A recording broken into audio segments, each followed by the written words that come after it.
should introduce you. You should introduce You want me to do it? You introduce me. Because if you introduce yourself, they'll know it's you. Right, you're right. Good point.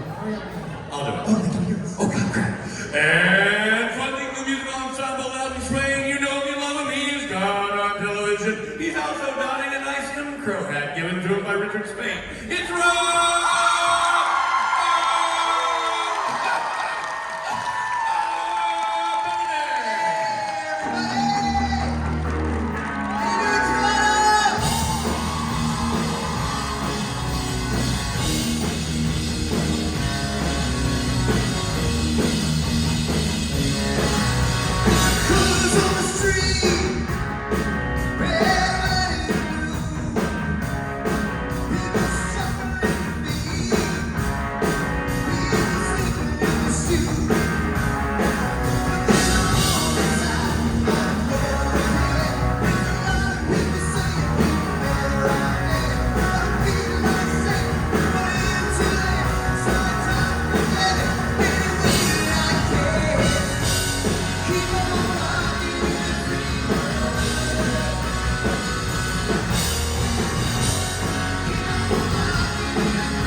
Bibby is shorter and more efficient than Big Baba the Billy Baba. That's true. Or Billy Baba Billy Baba. Or Bully Bully Bully. I'm not wrong. Billy does, I'm not wrong. I like that you sent me a text from your nephew. He said, "How's baby?" Yeah. My nephew calls you Bibby. Because he listens to our podcast where you start calling me Bibby. My adorable little nephew, just a little fella of 6'2", 27 years old. Calls Rob Bibby. You know why he calls you Bibby? He listens to our podcast. Yeah. And on that podcast, You spread lies. Rob admitted it was breaking news. He broke the news and he likes to be called Bibby. No, I never did. Now, the way Rob shows affection for something is by denying it. By denial. Rob, you want to get a beer? No, I do not. Okay, 2 beers, please. Deny. Robbie, wear this. I'm not wearing that. Let me get that on. All right, go. Rich, I don't love you very much. Oh, I love you too, Robbie. Exactly. We're so glad to have Rob here because now we know that the concert tonight. We see you, we know there's a concert, right? Yes. But we had a great day yesterday. Rob, not gonna lie to you. Yesterday was great. Julian Richings, always a blast. Stephen Hero, Changing Channels. Changing channels. Yeah, great. The Changing Channels Fest yesterday. I mean, that's epic. It was a great day, a lot of fun. The guys are in rare form. We didn't get to do that this yesterday. Let's say good morning to the boys in the musical ensemble Loud and Swain. They're all donning Impro hats because I made them. I made them do that. Do you tell them what Impro is? I said Impro is a store in Lostine, Oregon. That's right, where good people come from. Run by my cousin-in-law, Tyler Hayes. He's a big fancy furniture maker. He's got a store in New York, but he's got this little Americana store. And I know we're in Canada, so maybe that seems like a slap in the face, but it's not. It's good people everywhere. It's a Canadiana store as well. Say it again. Canadiana. Americana, Canadiana. Canadiana, exactly. Canadian. Any of the Yanas. You know? Really, Canadianas. Any of the Yanas. So, I mean, the boys wear it, and if you listen to the Rob and Rich podcast, we've been touting Impro forever. And I got the boys some swag, and you know, most of them like it. Most of them said, "Yeah, right. I think it's a great looking lead. I can't wait to wear it on stage." And his was so great. It was a MAGA red. It was perfect for him. I mean, Rob, he wore it yesterday. He looked so good. Now, just because Mike kept looking at him and saying, "Run, Forrest, run!" That's not cool. The red hat doesn't mean he was Forrest Gump. It was a good-looking hat. You know, robots can be sarcastic, it turns out. But anyway, we're a unit. We do everything together. We all agreed we would do it and come on stage today for both the brand.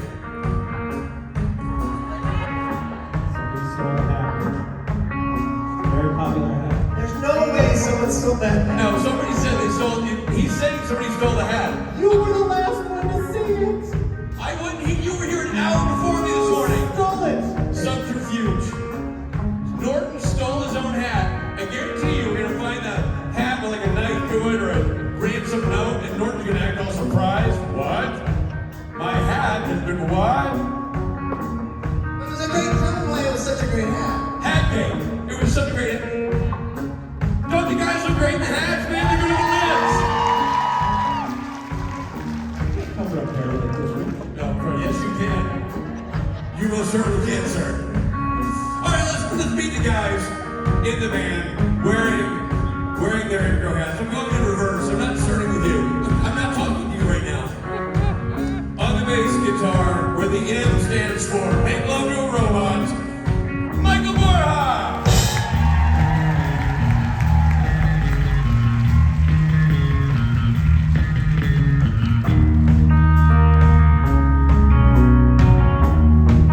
On the git stick, the 6th string,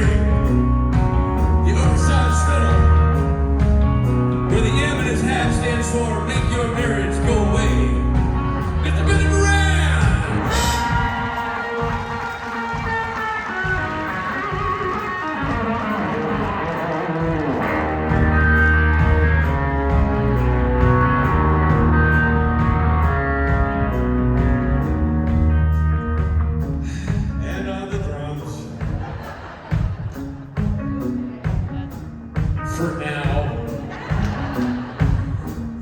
For part of the day. And by the way, where's your name-touting drumhead? Like, what happened to the big you with your head in the hole and the van and the paint and all that stuff? It's a rental, Rich. That's a rental. This is a rental. Oh, this is a rental. Well, from now on, your other drum set says Stephen Norton. This is DW. So short like third today, your name's DW. Rich, you know what? What? The other one, the guy's actually looking for his hat. What do you say? Okay, you know what?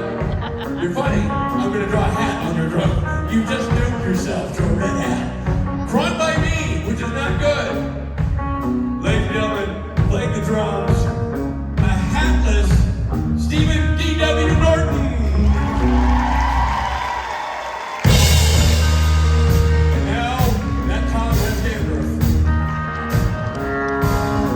And fronting this ensemble, you know you love him, where his sound stands for. My annoying buddy Rich made me wear this hat. Rob Miniman!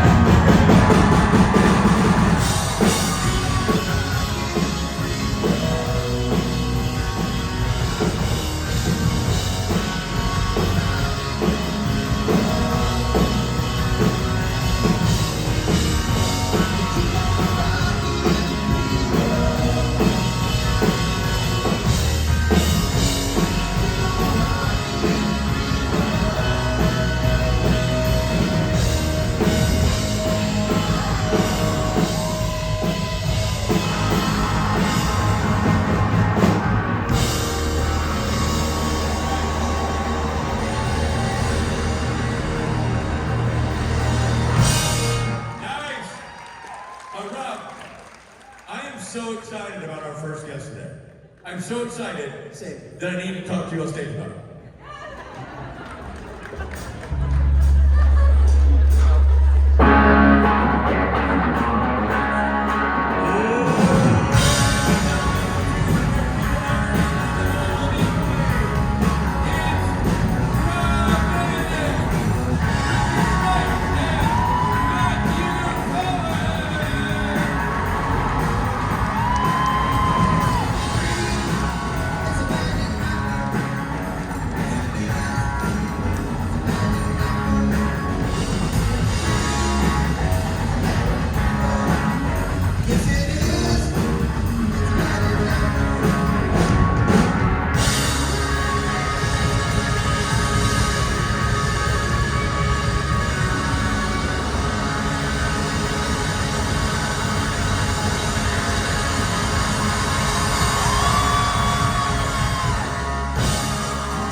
Your Achilles okay? That microphone's not working for sure.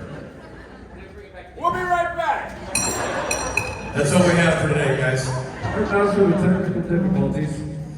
Oh wow, I'm just so glad your Achilles okay. Dude, it's so unsafe. I mean, this is not a forgiving stage. No. You know what I mean? No, this is, and there wasn't a lot of room. I had to like slide in the middle and. I know. I was gonna take the chair out in the middle, but then I thought I'd mess up and took you off the chair. I was gonna take you out the middle. I know. Well, you tried to. Well, listen, I was stabilizing. You were stabilizing the chair. I was stabilizing you. I know. And But you used to stabilize the other side of the chair, and at some point you stopped doing that. I've always said when I got nervous, this is such a narrow space. I thought Matt needed a little landing room. And let me tell you something. You filming that, I was thinking to myself, this is great, because we won't have to explain to the doctors what happened. We'll just show them the video. Yeah, and there was a time when you not only supported the back of the chair, you also like threw up fake dust, like my ass was coming out of your hand. Right. Yeah, That was exactly. Poor guy really about to land in my hand. Yes, remember that. Depending on what You don't do the dust out of the bum? So this is the first time I haven't been on that side. For the first time ever, as a matter of fact. So, You're different when you're a kid. listen, I'm warning you to jump into the questions because we have just got a lineup from hell. Okay, we'll start. Hold on, we'll start. All right, I have a question. Damn it, we have to talk to each other now. Let's pretend like we have. Great to see you guys again. What a reunion. Oh wait, there is one person. Okay. Ask your question, and then I think we can probably get that answer to you in about 45 minutes. We can milk this for a while. All right. Oh, the microphone's not working? Here, just come here and you can say it to the microphone. Come further towards me. All right, here we go. Your question is? My question, it's inspired by a scene Rob was in, but it's for all three of you. So it's inspired by the scene where Chuck absorbed Amar, because of course he had this like really cool effect.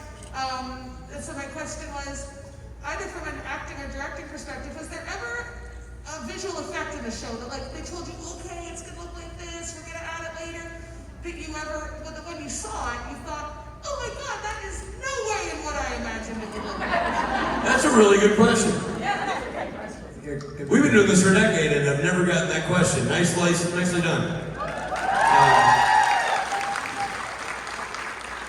Because you are kind of, I mean, I know it's a Robbie question, but from a visual effects standpoint, you are sort of trusting that they have a cool battle plan, which they almost always do. You just may not know what it is. But it is, you are doing something blindly, hoping that the result is.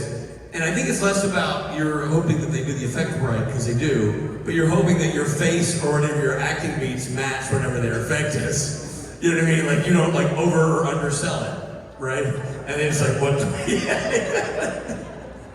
So, to this point, this scene. That came out exactly how I imagined. I mean, by the time in the 15th season, you know what the effects, you know what they're capable of, so it's easier to dial it in. Yeah, I mean, it was always, every time there was sort of like, sometimes there would be like, you know what was like, I think about, there's a time in season like 11 where Osric turns up and they immediately send him to heaven. And that was kind of weird because like we had to imagine he was getting like he goes into like a whoosh, and anytime you have to imagine if something floating somewhere, you can go like that and it goes that way. And you're also hoping that everybody's eyes are following the the same same thing. thing. Anytime it's that kind of thing, like whoa, wow, and that one it didn't come out exactly how I imagined it. But yeah, for the most part, this show it did. I can't remember in Supernatural anything being like that. I remember like a movie I did one time where it was like a futuristic movie where the computers were here, and in order to like, you're doing this kind of thing, moving icons. Oh, right, like Minority Report. Exactly. But like, and we're supposed to be going, wow, this is such cool, and it was so different. I'm going like, wow, and it was like really little. You know what I mean? I was just, my miming was way too big. Do you guys remember anything in Supernatural? Was it different than what you thought? I'm sure as a director, it's a different, different ballgame. Well, the thing is, though, when you're directing it, you know exactly what it's going to be before you're just so well versed. I mean, they're obviously going to do what they do in the room, but you've talked it out so much that you know what to expect. And to Rob's point, we had, for anybody who sort of followed the technical journey of Supernatural, we were pretty sure the only show, if not one of the only, but I'm going to go with only show with our own standalone visual effects department. Most shows have a company they work with and farm out their visual effects to another company, so that you have to count shots. So if I was doing Lucifer, for example, I had to pick which shots. You get 3 shots to show the wings or whatever, and so we were very specific about that. Supernatural, because we had in-house, first with Ivan Hayden and then Mark Melange, a visual effects team, literally in a trailer outside the soundstage. You could go ask them what they're going to do, or you could also just, in prep, you would sort of say, well, this will be the generic thing, and they're like, great, when you give us the edit, we'll figure that out. So that you had a lot more freedom to do the shots you wanted to do, turn in the edit, and it wasn't more money for the production. Those guys were on salary, so they were just doing whatever was coming their way. They're always really easygoing. That was the other thing. Like, I'd be stressed out, like, it's got to be like this, because we got this effect built. You guys are always like, yeah, it's cool.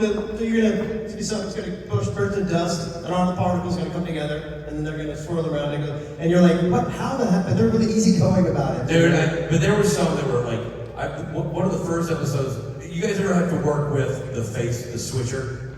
Where you like have to like. You're getting in the exact pose. That is tough. So one time I had to do that as a director. The first episode I did. So first episode I directed was Trust My Imagination. and it had a shot where Jared is standing outside by a barn, and he's thinking, and he kind of turns, and then we pull back, and he's in the car. I did this like sort of location shift, and in order to pull that off, Jared we had to use a switcher, and it is really challenging to get. I mean, it's technically challenging. It's not acting challenging. It's just, you're like chin down. It's like posing for the world's most awkward high school photo. Like chin down, head up, chin over, head up, one number up. Okay, hold it like that. There we go. Just hold it like that. And it's just hard to get it all lined up. It ends up looking cool, but it becomes its own kind of challenge. You know what I mean? But I think for the most part, Supernatural delivered really well on their visual effects, right? I mean. Did you have anything like that in Baby? Was there anything they had to do? Not so much in Baby. I always thought it was unique how when the what's it called, the blackness when it comes out of people was so interesting because everybody would act it differently, and then in post-production they'd add the effect of the black stuff and some audio enhancements. So like you'd see some actors and they'd be like, and then like in post-production it's like, this crazy thing. And then like, like actors like me that would like come in like I was already in post-production. I would overdo it so bad, that you were really like,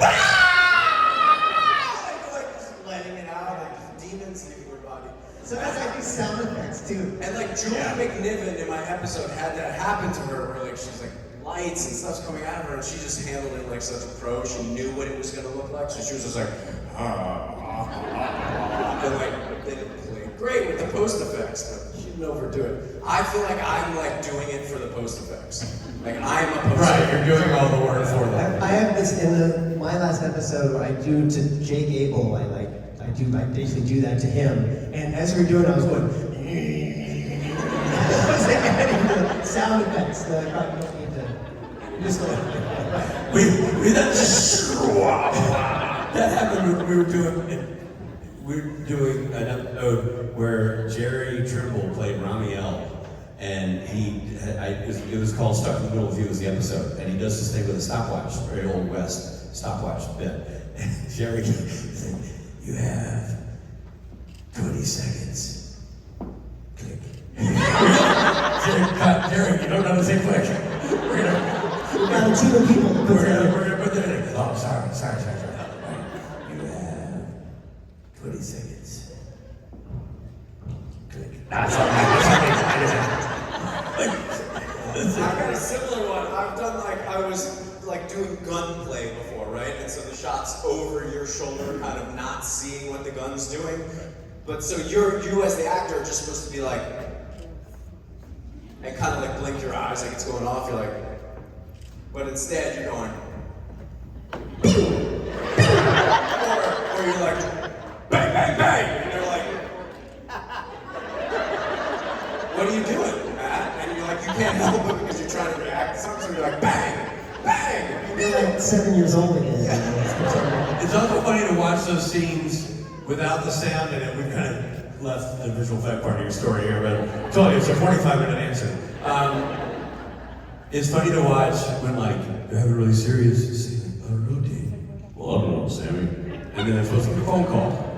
And it's always off camera, me or Robin or somebody going like, I don't know, what do you think? Ring! It's bad. But they have to keep it together while ring, ring, phone buzz. You especially as a director do a lot of that. You're a very vocal director. Yeah. Boom, big noise. Off to your left. Now look right. Now you're wearing. Ring, ring. Someone's at the door. I know, I do. You're not wrong. I'm doing radio theater over there. Clop, clop, clop, clop. Somebody's approaching. Oh my God! You're a nervous wreck. Go for your weapon. Not too bad. The visual effects you guys used in the episode we did where the TV's behind me. Yeah. That was really cool and different than I imagined it would be. I knew what was supposed to be, but even just seeing All the things you were seeing on the TV? it playing out different. Man, that was so. I know it's one of those things that for an audience probably seems simple. It was so complex. Complicated, yeah. Oh, my God. Because most of those were, for me, were green screen. They weren't, nothing was on them. Yeah. And they added them later. Which, by the way, every time you reach a green screen, right, that's money. Like every time that you would cross in front would be a visual fact. It's easy to burn in an image on a TV, but when a person, then you're rotoscoping around the person. So it is interesting. It's like we didn't have the money to use that shot. We did. No, I was just kidding. That's the thing, is like, that's one of those things where Supernatural is always smart. Like, look, let's dump our money in this teaser because this is the coolest. Like, you know, I'd rather pan up and not see the demon bleed out than not have this. You know, this is where you sort of figure out It's where interesting for people even to know that it comes down to that. You've only got so much money to spend in an episode. Yeah. So if you're going to spend it all in that scene, you got to maybe take it away from the different scene. Well, yeah, there was it's Stuck in the Middle with You, there was a scene where Jared and Jensen are fighting demons on the porch of this house. And then Jensen's supposed to run around the back and fight another demon. And we're like, ooh, that's gonna be expensive. And I don't know about the time. And Jensen came up to Gabe Korea, who was the AD at the time. He said, guys, I'm worried. My wife's about to have a baby. I gotta get on an airplane. I'm not sure that we're gonna make this scene. I'm not gonna sure it's gonna work.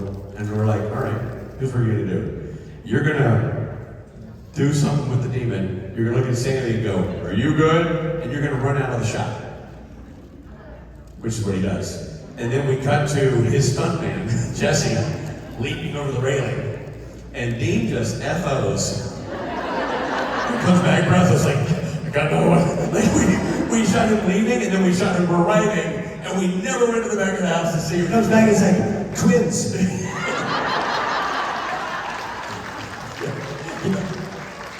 You get him? Those were babies. Those are babies. And he's breastfeeding because he couldn't be able to. Realized in my mind that this was not working right. But thank you for your question. All right there. Oh, people. Hi.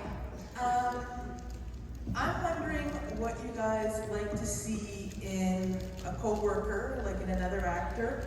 Something that you don't like to see, like you see them acting a certain way, you go, oh boy, this is gonna be interesting. And does that change if you're behind the camera? Like, do you like to see different things when you're working as an actor opposite them versus when you're directing them? Another good question. Great question. Good question. I tell you, the morning crowd is a lot more together than the afternoon crowd. It was only in the morning. Note to self. Yeah, they're sharp. It helps when you people aren't drunk. This is a nice change of pace. Who says we're not? Okay, so that's a good question. It's also a complex question.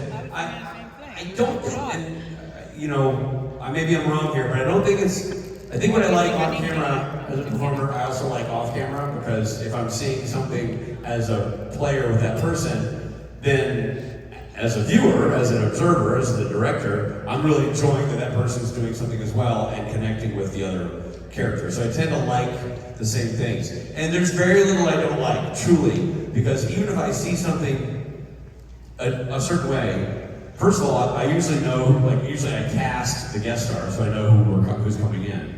But also the regulars and the recurring characters that I don't cast, I've seen their work previous. Now, something like Kung Fu, where it's a show that hadn't aired yet, that's a little different. We're kind of learning everybody in real time. But I find that I love what actors do in real time with the material. And then my job is to help sculpt it, to make it. So I don't have a preconceived, this is what you have to do.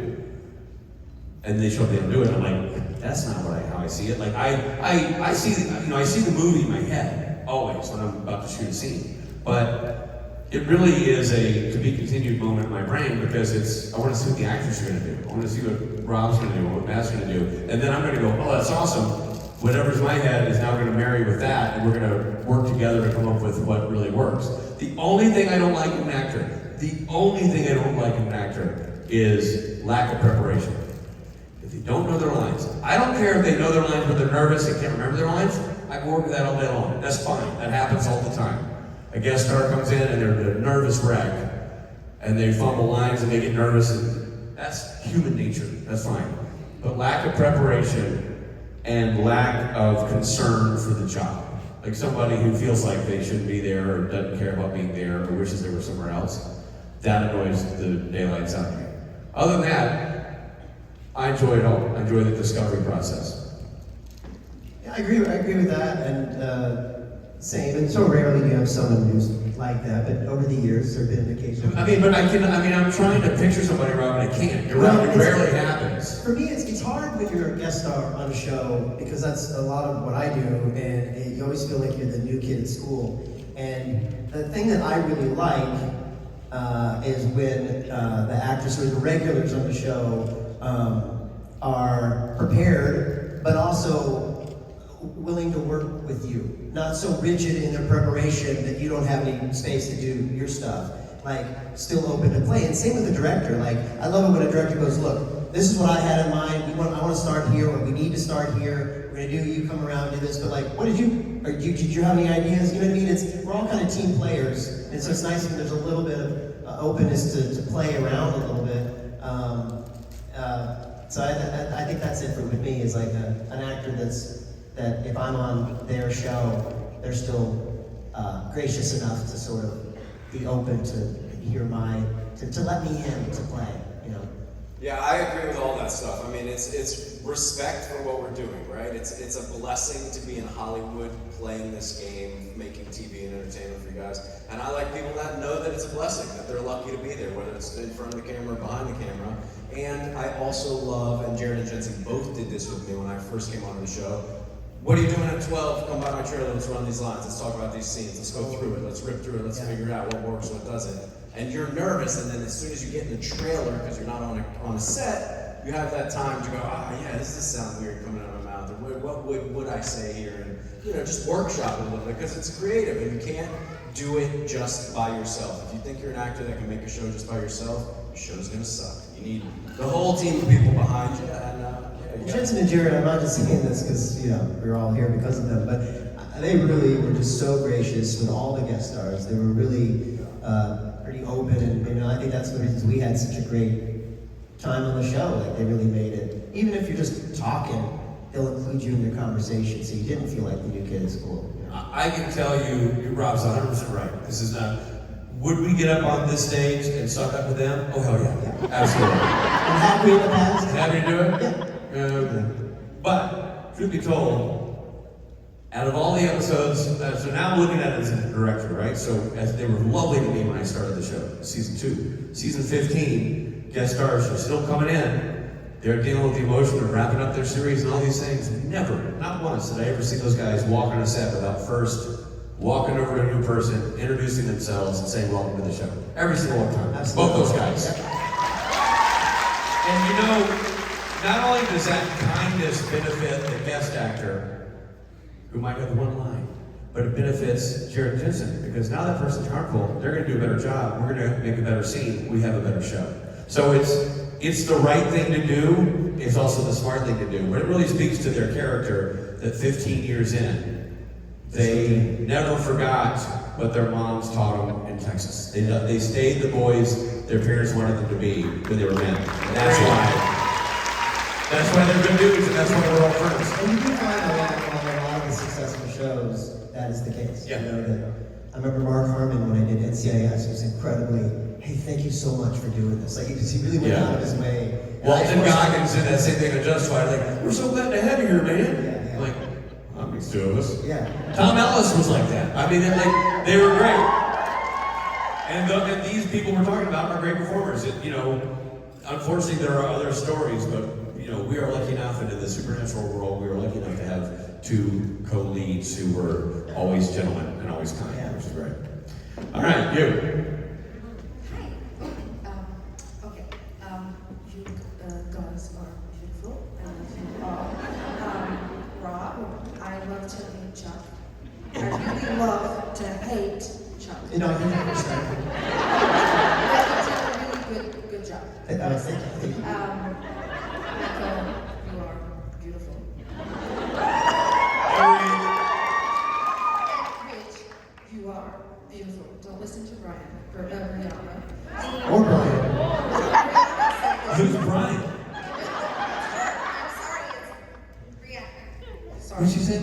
Don't listen to Brianna. Oh, why did Brianna say I'm hideous? Yeah. She does that with her eyes. I said that she told me that I thought you were beautiful, and she was like, "What? No, it's beautiful." She said Brianna asked you that you were beautiful, and Brianna's like, what? She's just jealous. I do actually have a question. My question is, if all three of you could make a list of maybe 3 or 5 things that you like to do for yourselves to bring yourselves instant happiness, what would it be? Oh, that's easy for me. Spend time with Steve. Spend time with Fletcher. Spend time with Robbie. And spend time with Jason. Robbie. That's my like. I'm blessed with children that I love their company so much. So when I'm not doing this, I want to be with those guys and my wife. That's what I enjoy. You said Frank, but it's Rob. Oh, Rob, sorry. And my 4th son, Rob. Who, oddly enough, is not the oldest, not emotionally. No, it's Steve, Fletch, Frank, Robbie. Rob, exactly. No, your dog. Well, Rob and I have this joke where I list my favorite Benedicts. It's an old joke from the old days. I list the favorite Benedicts, and I list everybody in his family, including members of his family he's not fond of. Other people with Benedict in their name. Yeah, like Cumberbatch, yeah. Arnold, Dirk Benedict. Eggs. My dog, my cat. Yeah. My dog who passed away. Yes. My father who left when I was 12. Yes. Yeah. I know. Hey, It's I was shocked by that too, but the list don't lie. You know what I mean? Anyways, no, that's so. It's. I don't want to take away from what you said, which is very sweet. Your happiness is where your family is, and certainly mine is too. I mean, that's. If I could just spend time with my 2 children, that's all I ever want to do, and that's makes traveling really hard. And I have to take my son to college in a couple of weeks, and I'm dreading it. I'm just dreading it. It's great for him, and that's what life is, right? You realize that's what parenting is. You raise them to go then be on their own, and it's going to be heartbreaking for me, but I'm excited for him. Anyway, yeah, that's where my happiness lies. I don't know, was that your question? Like, if I could do anything, it would be, yeah, spending time with them. Yeah, it's just that. I think we're all the same with that. There's not enough time to focus 100% on your career, but then get as much as you need from your family. It's constant. You feel a bit of sorrow every time you drive away from your house to an airport. Like you're like, I'm gonna miss that soccer tryout or this birthday party or that thing, but that's the world that we live in, and the best part of our world, other than being able to be in this world, is getting back to the world that supports us and allows us to kind of be part of this world as family. I mean, it's it. There is this family also that makes it easier when we're away from our family to come here and joke with you guys and share hugs and pictures and stories. But you guys are second to our real families, and that's for me, that's what it is. I, over the pandemic, was like, something's wrong with me, something's missing. Oh, I haven't hugged 1,000 people a weekend for 2 years, and you realize that fills you up in a different way when you're away from your family. We look at each other, we cry with each other, we laugh with each other. That's a fulfilling thing. And over the pandemic, I really realized how important this is. So I'm grateful for you guys, I'm grateful for you guys, and I'm grateful for my family at home. When I finally do get to be with them, you know, that's the number one, but this is fulfilling in its own way. So we appreciate y'all. Thank you. Over here. I love the podcast. So a couple of comments and questions. Rob, I feel very seen and warm and centered as a human because you brought up the coffee drinking in episodes. It makes me insane, and I focus on it weirdly in the Gilmore Girls every single time it's a fake. It's so, yeah. Can you remind me what she's referring to? So it's when people have coffee cups and scenes, and there's so obviously no liquid in the cup. And people are like, no, I'm just, you know, and they're walking around with a full cup of coffee, and it's like gesturing, and there's nothing in there. That, and sometimes bags too, and they're like, oh, I'm lugging in my bag, but there's clearly nothing in the bag. Drives me Yeah. absolutely crazy. Or fake eating. That'll drive me crazy. Yes, totally. And then my second question is, will Ben Edlund be speaking on the podcast for you? Islands. Ben Edlund? I love that. Ben Edlund, it's not aired yet. I guess it's not aired yet. Oh, Yeah, we've talked- had it. Yeah, we interviewed. Yeah.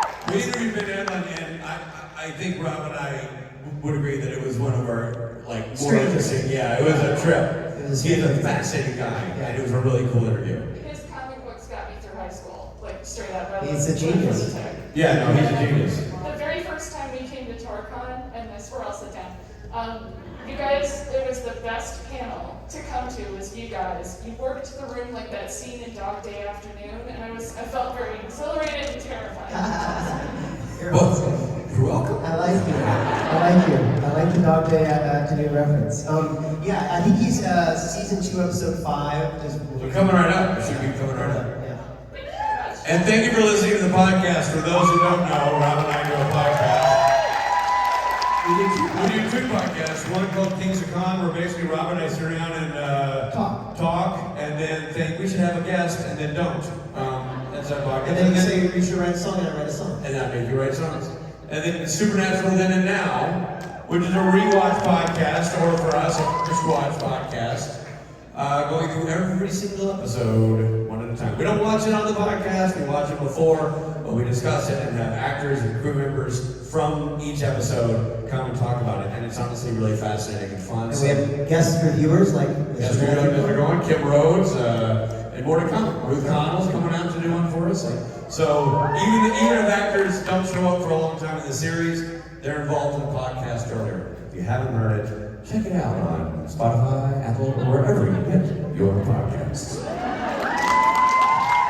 Oh, and it's free.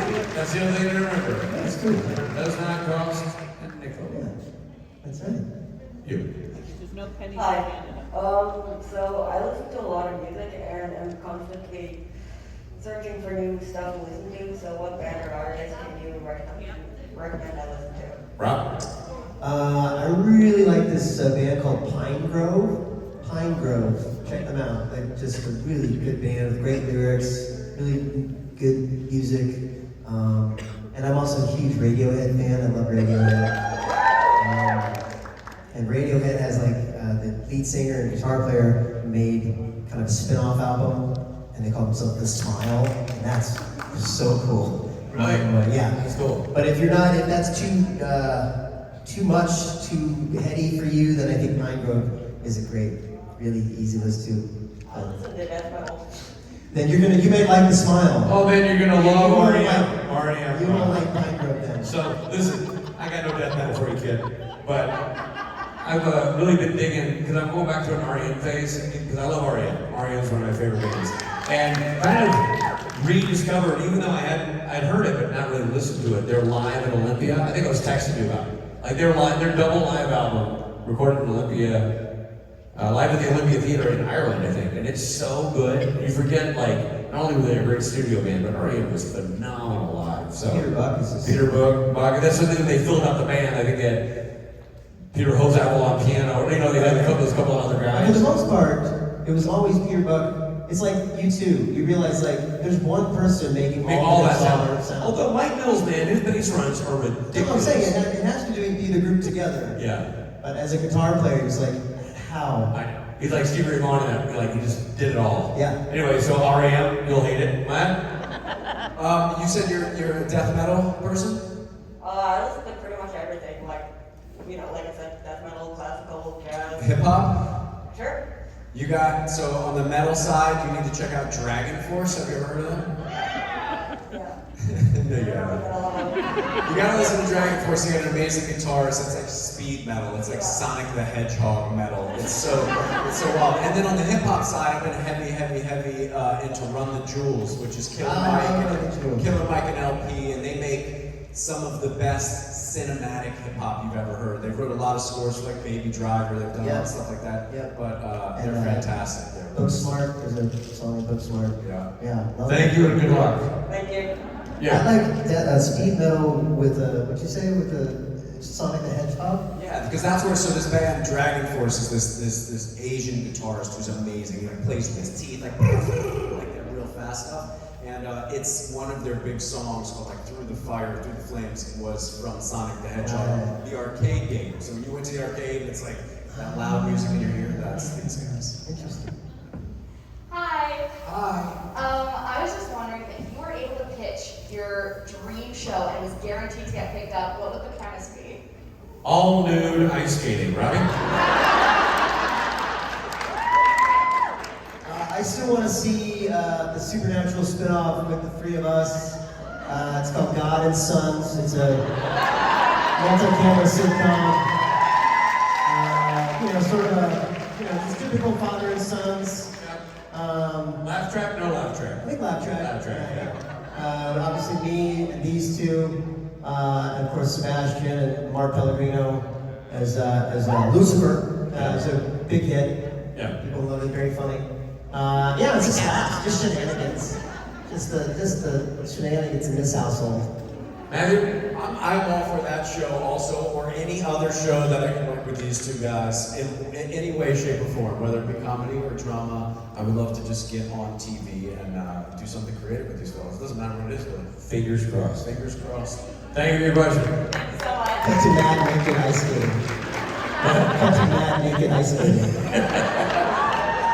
And you and me high-fiving by the monitor. It worked. You.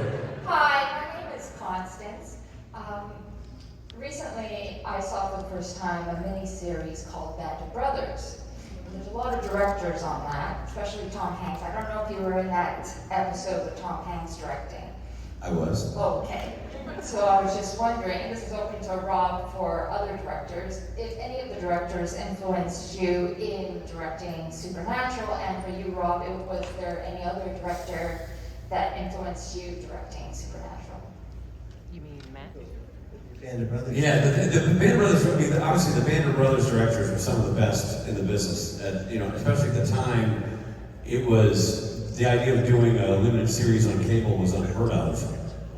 So it was very, very pioneering. David Nutter, who directed the pilot of Supernatural, was one of the directors. Phil Alden Robinson, who directed Field of Dreams, Tom Hanks. We had some, David Frankel, who went on to direct the Devil Wears Prada, a lot of cool stuff. We had some amazing directors. And this is maybe a weird answer, but no, they didn't influence me, and here's why. Band of Brothers is a massive cast. I never got to see what those guys did.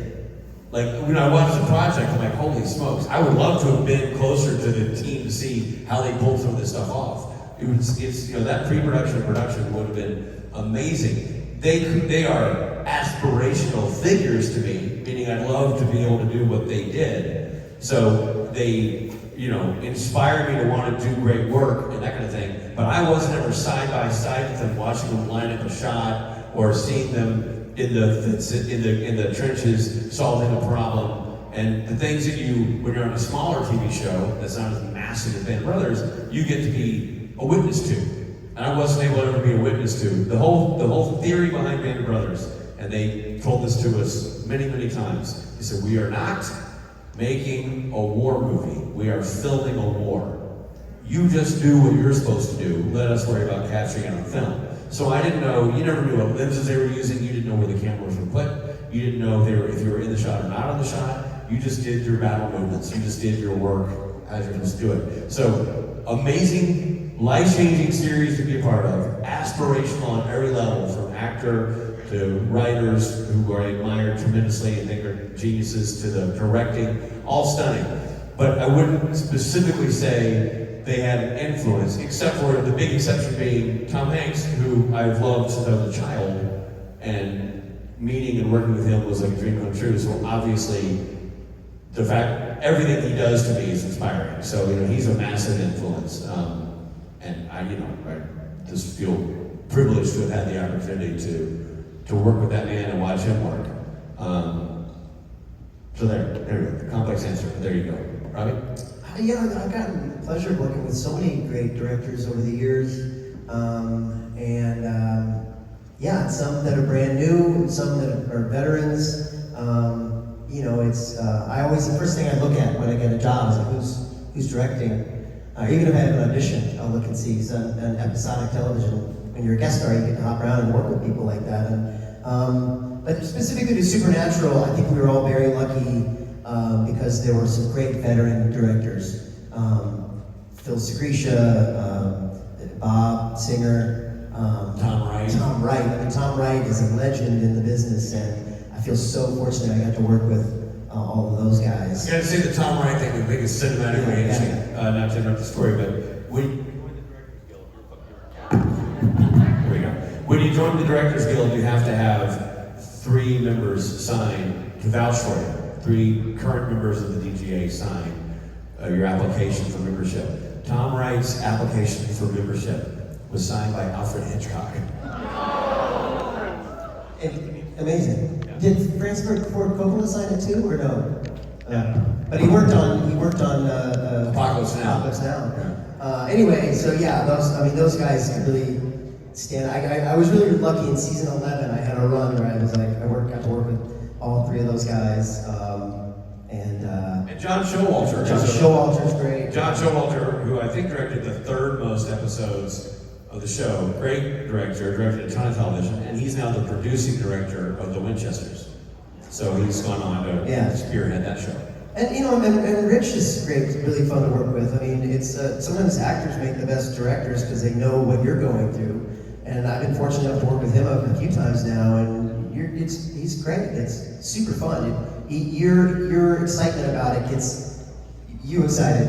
It's different than Bob Singer, who's like, when you ask Bob, did you like that take? He's like, you're gonna be one of those actors. But Rich is like, oh yeah, no, it's great. Look, when you did this, he gets you excited about it. So, Matthew?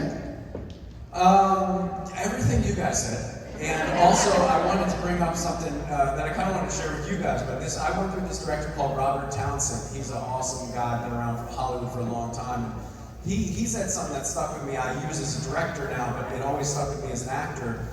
Every take, he would say, hear it with fresh ears. He would always say, hear it with fresh ears. So what that means to you guys is so you don't say the line the same way, you hear it for the first time and you react the first time. And then after it was done and he got what he needed from you, he would say, do you want to do one more for love? And what he meant was one more, whatever you want, your way, risk it. It could be bad, it could be good. And he'd always say those 2 things, hear it with fresh ears, and do you want to do one for love? And I bring that forward now. Because the one for love is like, whatever you want, action, they're doing their thing. You just let them go and play. And that's a free space for an actor. Sometimes, by far, their best work comes out on that tape. So.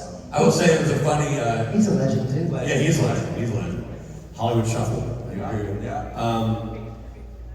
To that point, and then we'll get off this question, but Tom Hanks did that one time. We were in a big scene with a bunch of guys, and this row of guys going from Foy into Bastogne, and there's a couple of lines between me and Damien, and I think Jimmy Fallon was in this scene at this point, because he came in and did a cameo of Band of Brothers. And interestingly, Rob will appreciate this, gosh, Sam Phillips was on set. Sam Phillips, the man who started Sun Records and signed Elvis Presley, and because Tom Hanks is a huge music fan, and so he flew Sam Phillips out, who's wearing a satin Sun Records jacket. You're like, wow, that's cool. Anyway, Tom walked up, we did the scene, and it's very quick, and he goes like, okay. And he kind of had that sort of fun Tom Hanks thing, like, all right, this time, when you say a line, pretend like it's the first time you ever said it. And then we're like, kind of from the duh, we had like, okay. He took 2 steps away, and he goes, I have 2 Oscars. That's what I do. This is how I'm trying to get a joke in. Like, all right. Thank you for your question. Awesome. You can see Tom Hanks doing it too. Yeah. Hi, I'm a big fan of the podcast as well. I love all the technical stuff you guys get into. Great. My question is, what is your favorite Supernatural episode you've watched so far? Oh, okay. So we're up to like 205. So we've watched season 1 plus a couple. Yeah. Man, I still think I'm still a big fan of the kid in the water. You like the Dead in the Water? Yeah, Dead in the Water. That was really good. Yeah. This, season 1 and 2 are so dark in a cool way that I think is so awesome. Rob, what's your favorite? I really like the first one, the season 2, episode 1. There's a lot goes on. It's all in the hospital, and Dean's kind of halfway between death and he's actually with death. Yeah. But he's actually battling for his life, and then Dad goes down. No spoilers, but Dad goes down, makes a deal. Oh, you've seen this? Okay. So then it's a heavy episode. It's a heavy episode. A lot went on there. Thank you for watching the podcast, by the way. We appreciate it very much. Keep doing it. And last question. We'll take one more question over here. Why not? Hi, so my name is Sarah, and in my group chat, we kind of have this ongoing debate about which is the best breakfast food. Now, we haven't been able to come to a conclusion, so I'm wondering if you three would be able to settle the score. What team are you on, pancakes or waffles? Are you the blondes or just slightly not blonde? Or they're kind of pretty much, I think you gotta go classic. I'm gonna go pancakes. I'm going to give you an answer, and then I want you to start a more stirring debate on your text chain. Anything, red versus blue, whatever. Waffles. Tiebreaker. Donuts. French toast, donuts, yeah. Bacon wasn't one of the options. French toast. Donuts. Cocaine! I don't know. I know this is ridiculous and off topic, but you brought it up and you made me think of cocaine now. There's this great TikTok goes around and it's just whatever video you want with somebody doing something crazy and this guy's voice comes on and he goes, man, you know, like, my favorite type of weed is cocaine. It's so funny. You have to see it. Kids, don't look at it. Parents, look at it and laugh. On their answer, you got waffles, pancakes, and cocaine. There you